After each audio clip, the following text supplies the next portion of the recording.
So looking at outcomes with intensive induction therapy, again, as you see, the majority of these include autologous stem cell transplantation. There are several different regimens that have been utilized in this sort of situation for patients to treat who are younger and fitter. And as you can see, we do have very long periods of progression-free survival,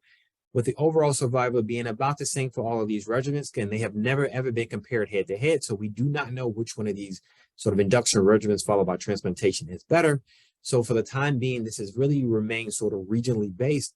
depending on what institution you were treated at, what country you were treated at, would determine which one of these regimens you would be treated with for your mantle cell lymphoma. Again, this all feeds back into the fact that there is a lack of standard of care in this patient population. So what we do know, though, is after whatever induction therapy you receive, and you were to get an autologous stem cell transplantation, we do that the addition of maintenance rituximab every 2 months for 3 years had an overall survival benefit compared to not doing anything, as we can see